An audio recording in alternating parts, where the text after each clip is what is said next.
Jumpa lagi bersama Cocot Pidal ya Mok. Kita akan melanjutkan cerita Hiwu dan Black Dog yang sedang membawa kaki di sana. Langsung saja ada pesawat jatuh di laut dan cerat-cerit cerut. Di part kali ini terlihat rombongan Hiwu dan lainnya memutuskan untuk pergi ke divisi utama gereja dan mencoba mengembalikan kaki itu. Lalu terlihat mereka tiba di kota di sana dan perjalanan mereka di kota itu. Hiwu berkata, "Aku tidak mengira keluarga Austin akan seperti ini. Kalian punya tempat yang sangat besar, tapi malah tidak mempunyai satupun penjaga. Apa kalian tidak khawatir dengan musuh atau mungkin pencuri?" Lalu Nona Hilda menjawab, "Tidak. Ada, tapi anehnya yang disorot itu pepayanya yang besar itu, Mok. Lalu Nona Hilda menjelaskan alasan kenapa keluarga Austin adalah salah satu dari 5 keluarga top, bukan karena uang yang berlimpah. Ini semua karena satu orang, dan itu adalah kakakku. Lalu di sana Hiwu dan Black Dog terbengong mendengar penjelasan Nona Hilda itu. Lalu Nona Hilda menjelaskan lagi, dia adalah salah satu 3 powerhouse challenger terbesar, Austin Wilda. Dia punya jalan karir yang sama dengan Hiwu, seorang soldier. Terlihat Hiwu makin kagum berkata, "Wah, hebat banget." Lalu Nona Hilda menjelaskan lagi, peringkat challenger adalah pemula, rank menengah, rank tertinggi, elit, dan yang tertinggi dari mereka adalah powerhouse challenger. Dan itulah bagaimana keluarga Austin mendapatkan posisi ini. Itu juga merupakan alasan kenapa tidak ada yang berani mengganggu kakak. Untuk musuh, tidak ada yang akan benar-benar menyerang tempat kami, karena tidak ada untungnya juga bagi mereka. Lalu Tuan Qin berkata, dan karena itu juga semua pasukan elit termasuk kami dalam keluarga serta ayah kami mengikuti jalan tertua kami. Challenger selalu berpikiran untuk menjadi kuat, karena itulah tidak ada yang berdiam diri di rumah. Dan Hiwu bengong di sana berkata, kalau begitu bagaimana dengan 2 admin bodoh itu? Apa yang mereka lakukan? Sambil ia membayangkan admin es dan admin api kemarin itu yang kalah. Dan Black Dog menjawab, ini semua karena pelayan tua itu. Tidak ada yang mengira jika pelayan tua keluarga Austin adalah anggota dari sebuah kultus, dan adminnya sama-sama juga penyembah dewa, yang mana juga seorang kreator. Tapi cara operasi mereka berdua berbeda.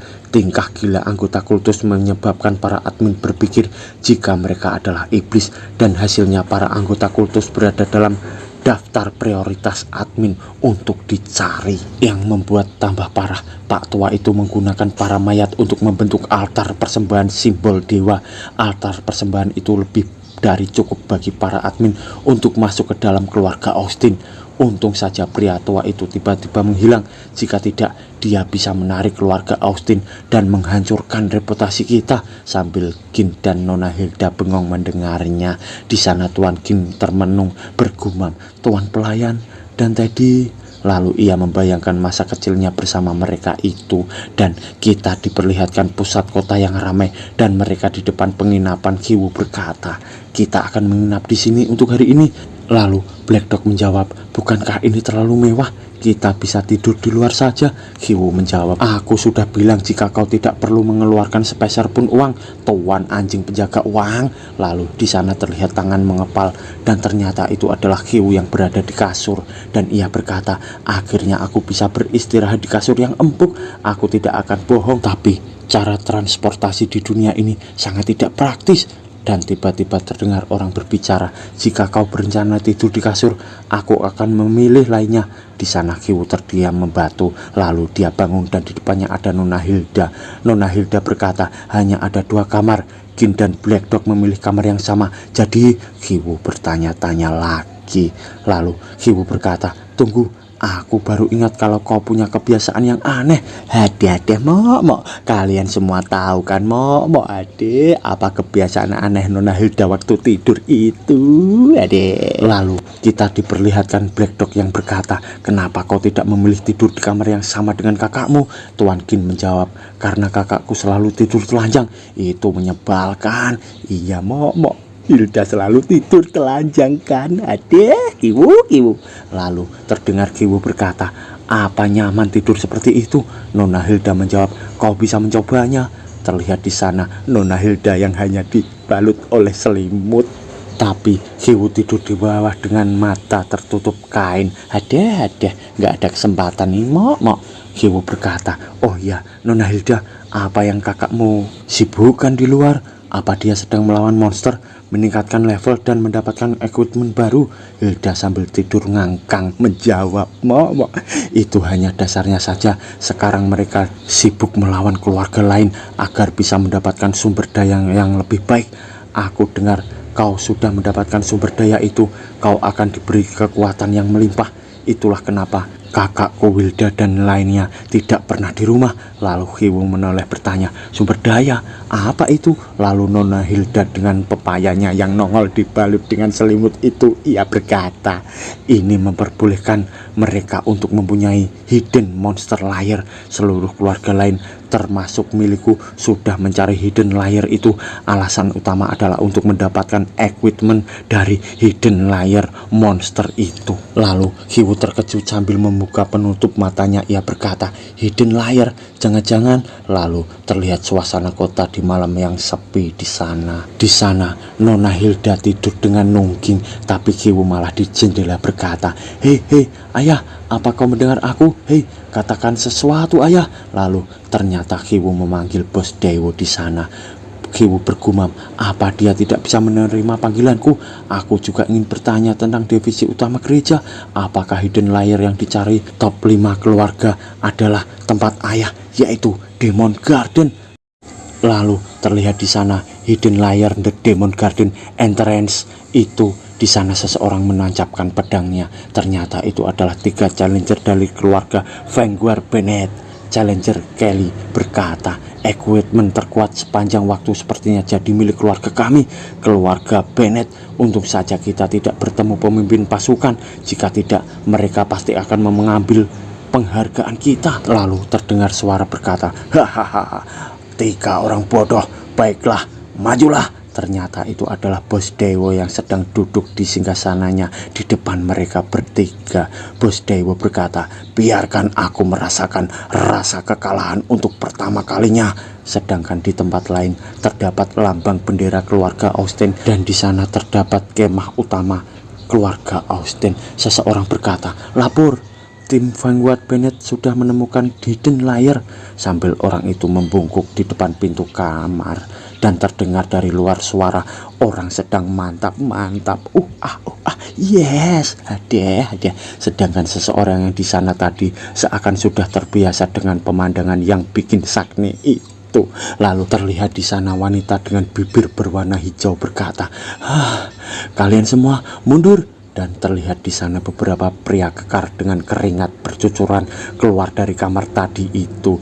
Lalu wanita itu berkata, "Ini waktunya bagi kita." Keluarga Austin membuat gerakan. Rupanya itu adalah Nona Wilda, level 100, karir soldier dari keluarga Austin, sang powerhouse dengan pose habis mantap tadi, mok. Sedangkan kita dibawa ke keluarga Arnold dan di sana terlihat kediaman mereka yang diselimuti oleh kegelapan. Seseorang dari belakang berkata, "Ketua." Lalu ketua itu bernama Barlow, level 100 rank elite, seorang alkemis.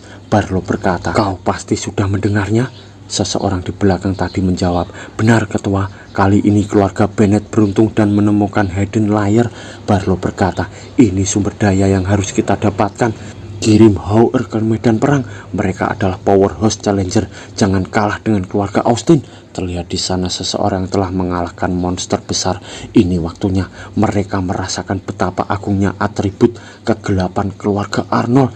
Dia adalah jenderal dari keluarga Arnold, Hauer, level 100, rank powerhouse, karir Exocris naik. Lalu di tempat lain terlihat burung besar yang terbang dan hinggap di pagar dan seseorang mengelus paruh burung itu. Orang itu berkata, "Kau sudah bekerja keras. Bukankah kita berada di tim yang sama? Bagaimana aku bisa baru mendengarnya? Orang-orangmu sudah menemukan monster hidden layer, berita sepenting itu, tapi tidak memberitahuku. Aku tidak ingat kau punya kebiasaan memendam semua seorang diri."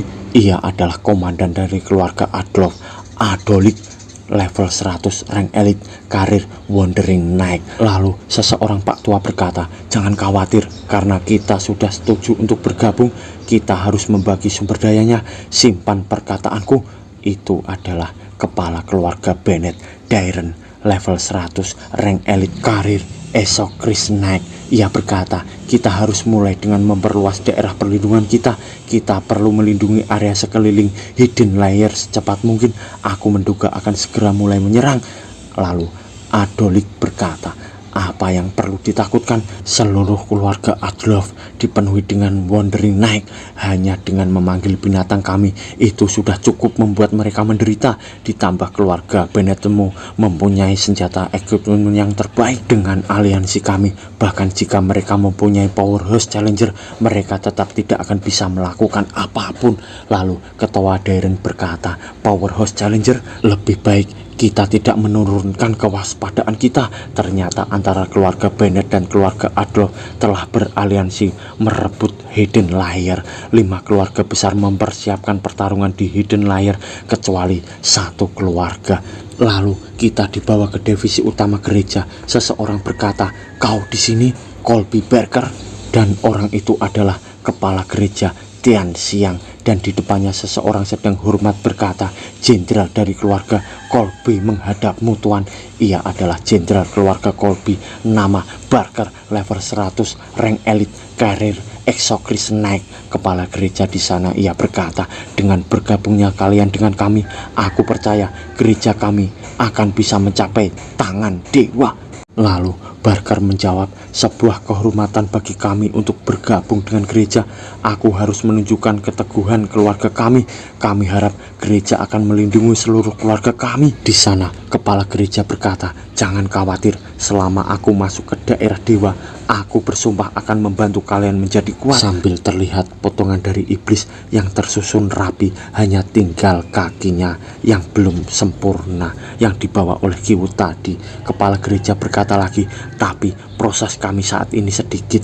Kita bisa mengumpulkan kebanyakan sisa tubuh, yang kurang hanyalah kakinya saja. Tapi believer yang sedang bertugas mengatakan jika kakinya tiba-tiba menghilang. Jenderal Barker, aku harus memerintahkanmu untuk membawa kakinya padaku kembali demi mimpi kita. Lalu terlihat Kiwu yang sedang membawa potongan kaki itu. Ia berkata, apa kita harus membangkitkan dia di sini, di gereja? Black Dog menjawab, siapa yang peduli jika dia bangkit? Kita hanya perlu membawanya dan kabur bersama dari tempat ini. Jika itu palsu, kita bisa memberikannya gratis, biar mereka menghibur diri mereka dengan ini. Kiwu berkata, berdasarkan tanda di peta pelayan itu, ini seharusnya di sini kan? Lalu mereka di depan pintu gereja dan di sana ada seorang penjaga yang menatapnya. Black Dog berkata, bukankah kita semua berasal dari gereja? Kenapa kau menghalangi jalan kami? Kita punya laporan mendadak. Penjaga itu berkata, katakan kode rahasianya. Black Dog berpikir, kenapa mereka punya kode rahasia? Sial, sudah kuduga tempat seperti ini pasti mempunyainya. Penjaga berkata, kalian berdua katakan kode rahasianya. Black Dog berpikir, apa kita akan terbongkar bahkan saat sebelum masuk ke dalam gereja? Apa-apaan kode rahasia itu? Apa aku coba mengatakan sesuatu untuk mengetesnya? Bagaimana jika tidak ada kesempatan kedua? Lalu dari belakang Kiwu memanggil, hei Dogi. Dan Kiwu berbisik-bisik tetangga di sana bersama Dogi. Black Dog menjawab, baiklah.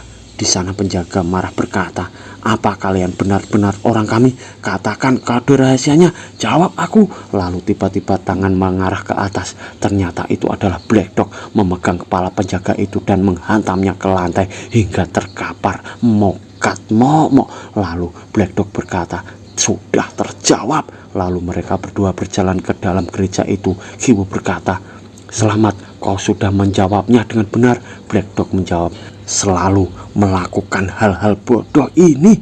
Dan di sana mereka melakukan jalan masuk dengan cara kasar. Apakah Black Dog dan Kiwu akan berhasil membangkitkan? Kita nantikan kelanjutannya ya Momok, dan bersambung Momok.